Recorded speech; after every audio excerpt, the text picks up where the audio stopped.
Hi friends, welcome to Shivya Times. இன்னைக்கு நம்ம வீடியோல அரைக்கீரை பொரியல் எப்படி பண்றதுன்னு பார்க்க போறோம். நீங்க நம்ம சேனலை ஃபர்ஸ்ட் டைம் பார்க்கறவங்களா இருந்தா சப்ஸ்கிரைப் பண்ணிக்கோங்க. அப்படியே பக்கத்துல இருக்க பெல் பட்டனையும் கிளிக் பண்ணி ஆல் கொடுத்துக்கோங்க. அப்பதான் நம்ம போடுற வீடியோ உடனுக்குடன் உங்களுக்கு கிடைக்கும். வாங்க நம்ம வீடியோக்குள்ள போலாம்.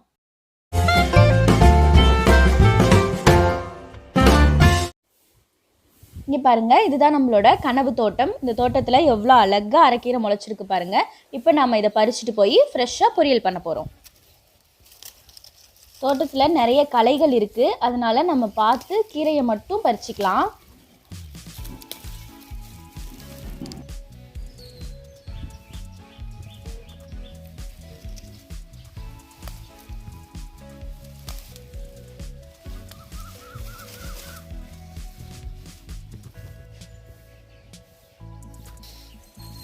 இப்போ பாருங்க, நம்ம ஒரு கட்டு பக்கமாக சேகரிச்சிட்டோம். இப்போ இதை நம்ம எடுத்துட்டு போய் நல்லா தண்ணியில் அலசிக்கலாம்.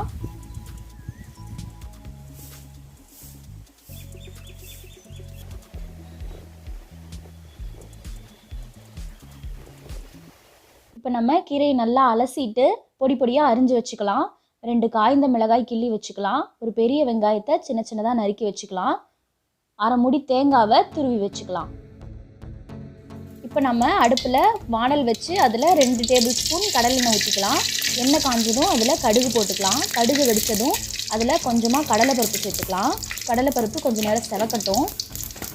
கடலைப்பருப்பு நல்லா செவந்துருச்சு. இப்போ நம்ம இதில் காஞ்ச மிளகாய் போட்டுக்கலாம்.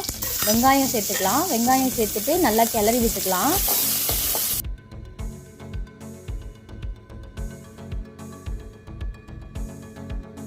வெங்காயம் சீக்கிரமாக வதங்கிறதுக்காக நம்ம இதில் கொஞ்சம் உப்பு சேர்த்துக்க போகிறோம்.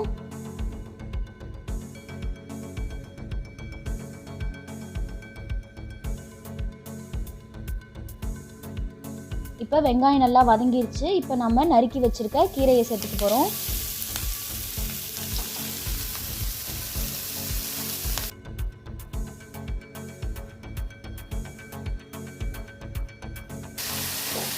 கீரையை நல்லா வெங்காயத்தோட மிக்ஸ் பண்ணி விட்டுடலாம்.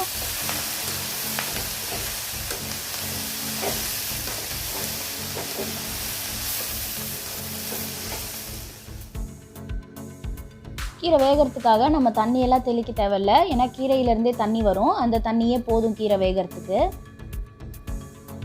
இப்போ நம்ம கீரையை ஒரு மூடி போட்டு வேக வைக்கலாம். எந்த கீரையாக இருந்தாலும் நம்ம மூடி போட்டு தான் வேக வைக்கணும். அப்போ தான் அதில் இருக்க சத்தெல்லாம் அதுக்குள்ளேயே இருக்கும்.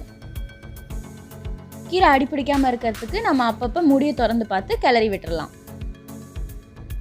நம்ம ஃபஸ்ட்டே வெங்காயம் வதங்கிறதுக்கு தேவையான அளவு உப்பு போட்டிருப்போம். இப்போ கீரைக்கு தேவையான அளவு உப்பு மட்டும் போட்டுக்கலாம்.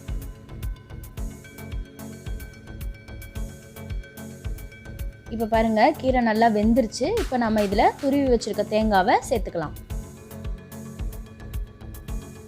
தேங்காய் துருவல் சேர்த்துட்டு நம்ம ஒரு தடவை கிளறிட்டு அடுப்பு ஆஃப் பண்ணி இறக்கிடலாம்.